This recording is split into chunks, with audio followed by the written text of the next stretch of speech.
welcome back to the Breakout Show and thanks for staying tuned. Brad. Yeah.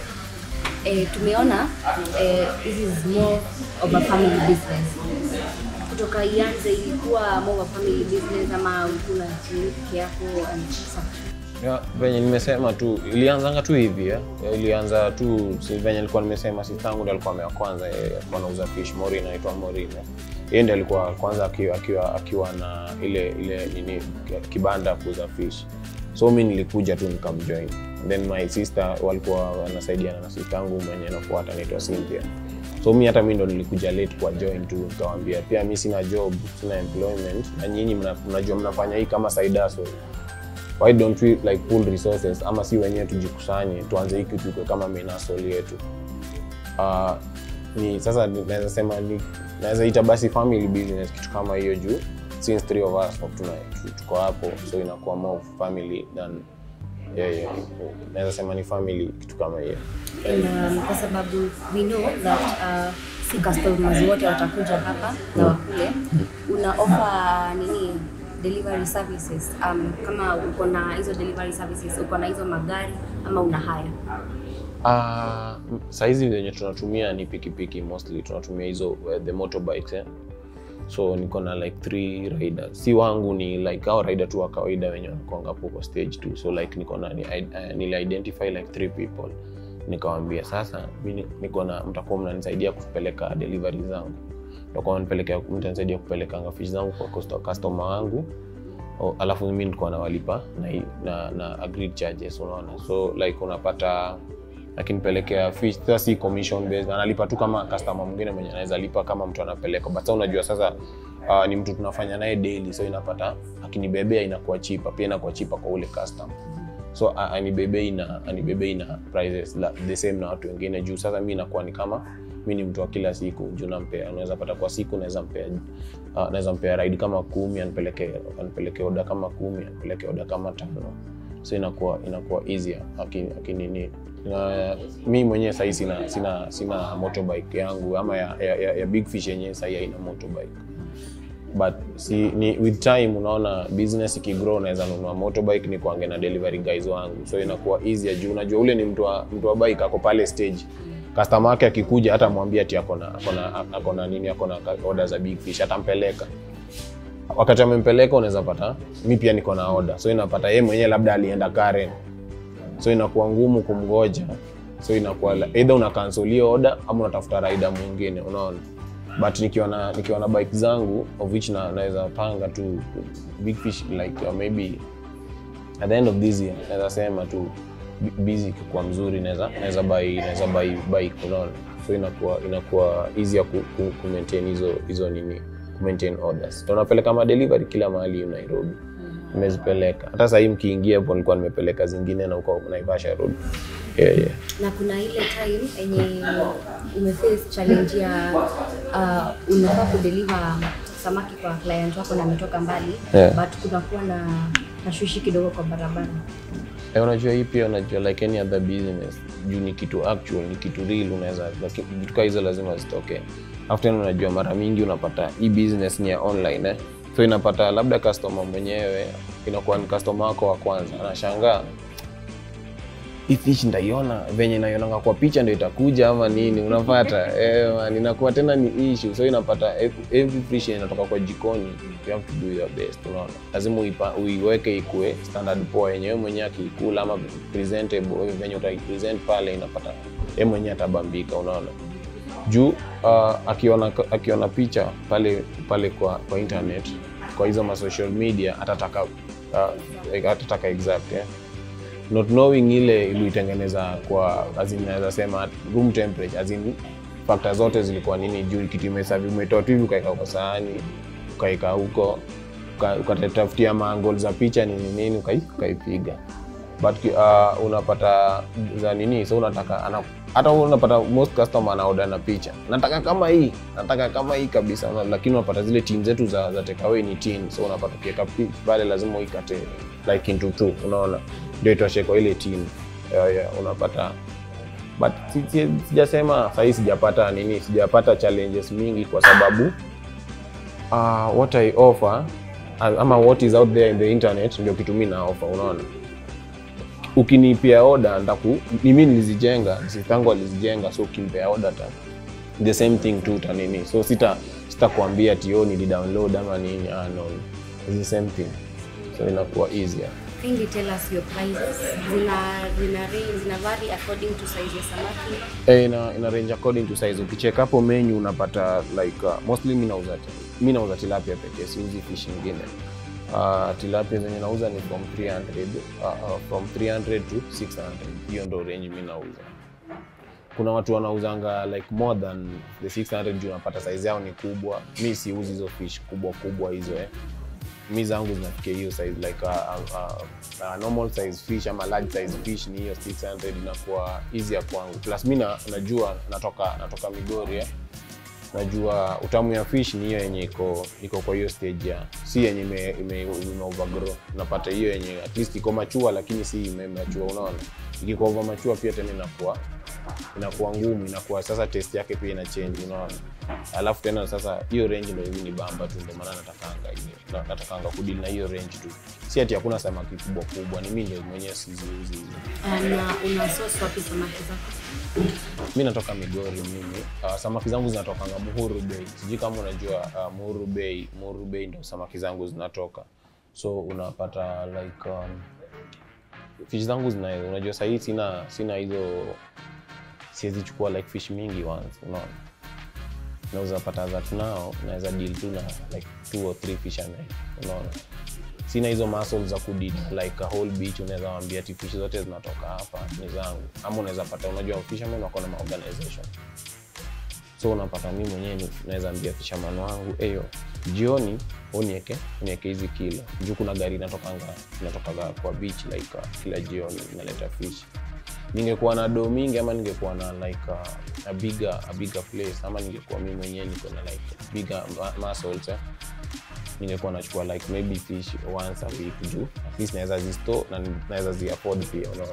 So mimi unapatanga kila siku nachukua like fish in a small scale, but kila asubuhi lazima samaki niingie. Unapanga na mtu specific unachukua kwake? Unajua sasa hii niko tu na mtu specific. Actually hata ni relative wangu mwenye ananiletea. Unajua ni mtu specific. Juu sasa hii siwezi deal na like 3 fish and watanipa samaki mingi, mimi sina hiyo customer. Sina hao customer. But naomba tu siku moja nikuwe na like au customer wenye naweza pea hiyo samaki zote. So unapata samaki akishaniwekea pale, nimwambia leo niweke kilo 50 ama leo niweke kilo 100, anapea ule anaweka kwa ile mzigo ule. Unapata huku Nairobi tuko mafish monga wengi, sisi wenye ni small scale. So mzigo yako anakuwekea like anaweza andika hapo tu big fish iko na 100 kg, anaweka kwa ile anaweka kwa ile lori. Ile lori wakati inafika Kikomba anawaambia saa 12 nitakuwa Kikomba ama saa 11 nitakuwa Kikomba. Tuma raida wako ama wewe mwenyewe ukue pale uchukue samaki zako juu haizi tembea kwa kila kibanda kidrop, unaona itakuwa more expensive. So pick up point ni Kikomba. Muende huko nyinyi wote uchukue samaki zenyu pale. So mimi hivyo ndo ufanyanga like on a daily, unaona. Yeah. Na unaweza sema katikati ya wiki ni siku gani unakuwa umesell sana? Siku unakuwa busy kabisa. Unajua ni busy ya restaurant, nafurahianga mimi nangojanga tu weekend zifike, na nataka tu weekend ifike ama Friday tu. Mimi naonanga Friday tu nasikia poa juu unapata weekend watu wako free. Mtu anaweza kula samaki saa 5 na akayapo kwa hoteli yako akule tena jioni 5 akienda mtaa, unaona. But daytime weekday unapata ako free tu wakati wa job, hiyo lunch hour pekee. So ako na limited time. Haizi like kama anatoka mbali si rahisi ya kuja hiyo siku, unaona. Unaweza muona tu siku kutoka Friday wakati majob zishafunga, ama Sato ama Sunday siku za mafamilia. Unapata Sunday watu wanakujanga kigroup wengi juu wanapatana, unajua walikuwa tu kwa nyumba. So like wanasema tuende tukule fish, inakuwa natamani nangojanga Friday ifike tu. Mimi Friday ikifika nasikianga tu nisikia pesa tu yani. Friday na Saturday na Sunday napata na making sales hizo days kushinda hizo siku zingine. Majina naitwa Edwin Koech, mkaji hapa Roasters, na nilijua hii place kupitia rafiki yangu anaitwa Jimmy. So Jimmy amenileta hapa some week ago. This is my 4th time kula hapa, and actually Jimmy leo hayuko, lakini naona nimekuja peke yangu. Hiyo chakula inaweza zaidi. So ningependa ku-advise vijana kama wako na uwezo kukuja na kitu kama hii, wasimind, waanze pole. One time, one day watafika hapo.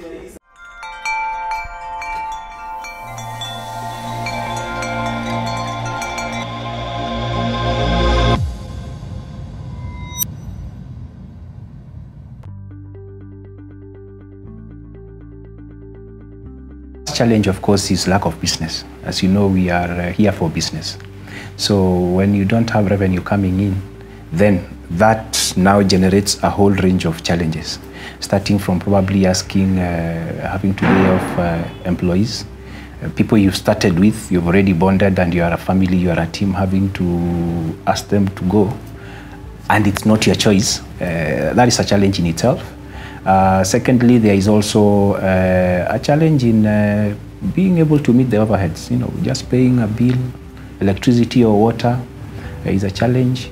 Sometimes even suppliers, being able to get the supplies that you need is also a challenge.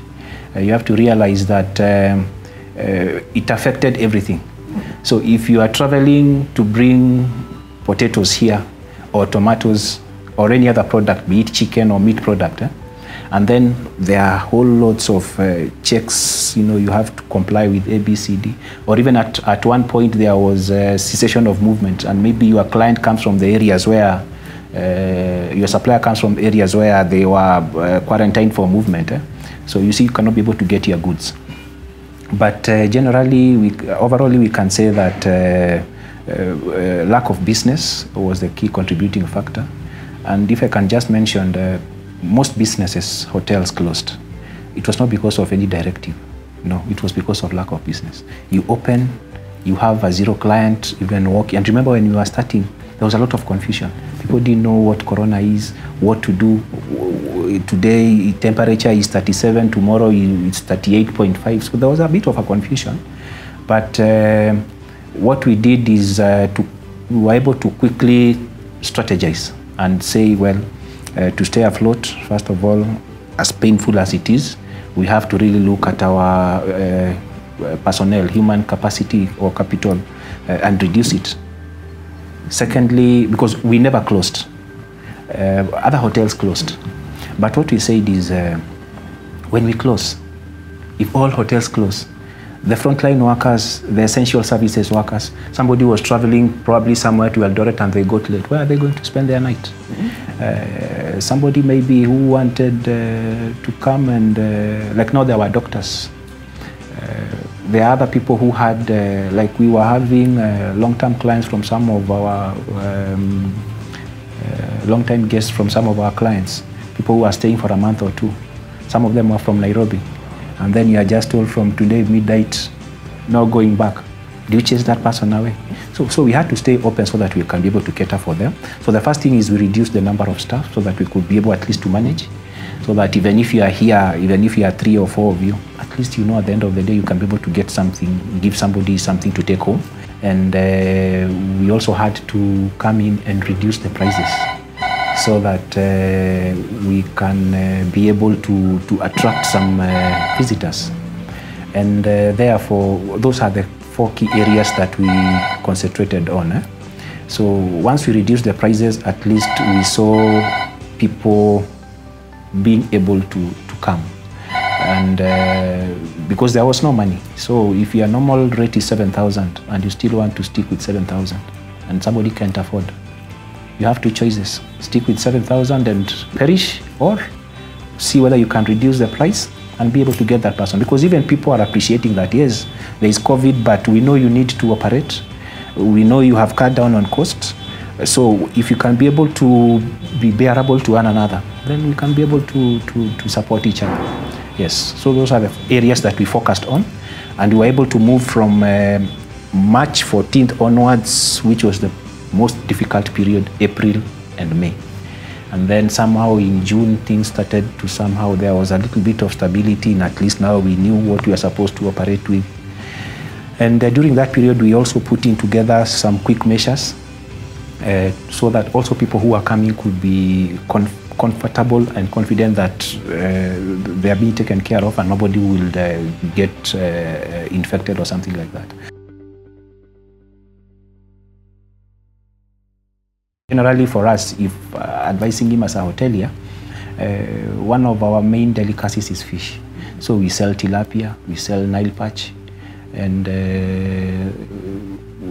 whether it's in a whole form or it's in the fillet form without the bones. So what I'll ask him is even as he continues to grow to grow his business, he should be able to liaise with hotels to be able to know what they normally like.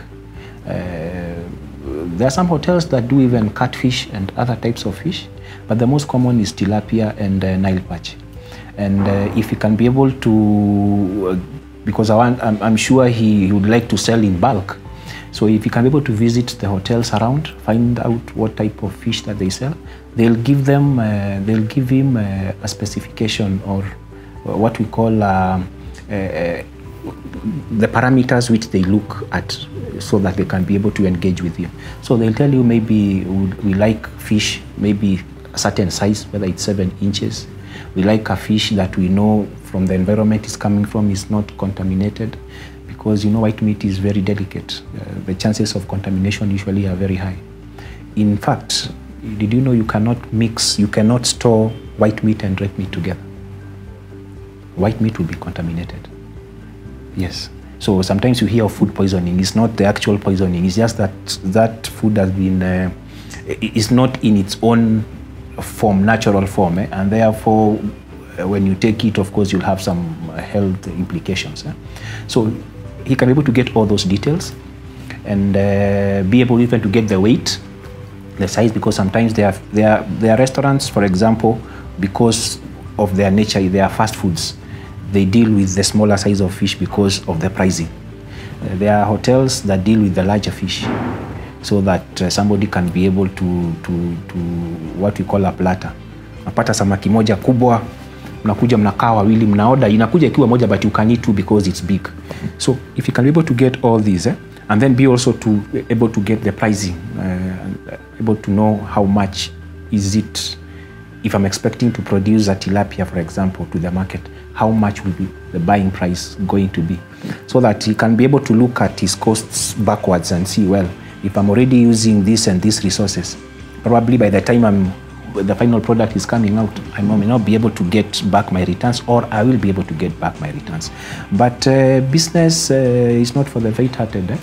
You try and fail and wake up and go down again until you find your balance and you're able to succeed. But I think the most important is to get information and also get expertise on others who are also in the field that he's in, how they were able to move from point A to point B. And then finally, don't give up and put God first, because in everything God is the ultimate. I'm sure if you ask him to guide you, he'll be able to take you through the steps. Even when you are down, he's seeing you and he's knowing where your breakthrough is coming from or where it's going to be. And if you start well, you'll never know things are difficult. So you'll assume things are easy. But if you start with challenges, you'll always know that there is a pit somewhere and how to avoid it. And you can enjoy the success having known that, well, I've gone through ABCD to be where I am.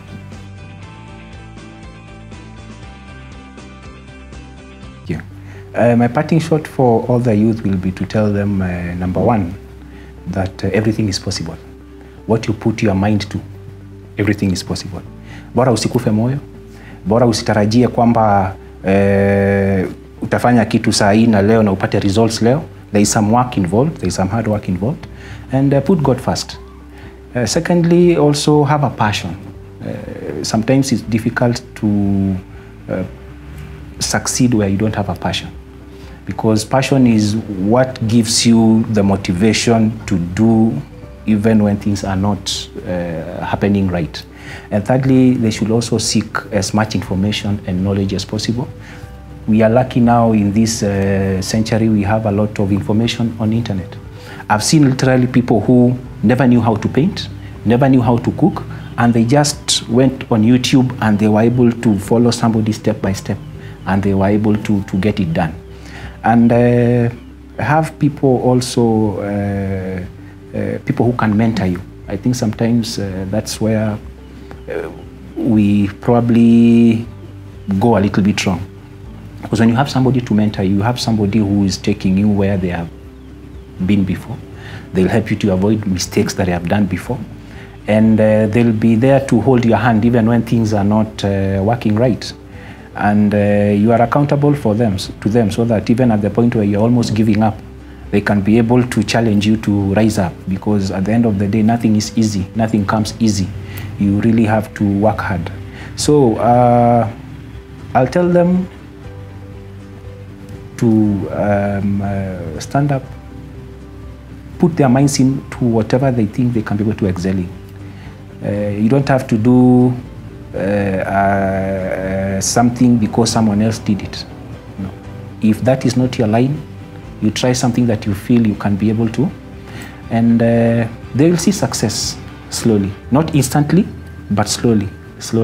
And then one day, they'll be giving testimonies that, you know, I started from this point, I failed several places, but finally I made it through the help of God and friends who supported. Because you can't do anything alone. Yes.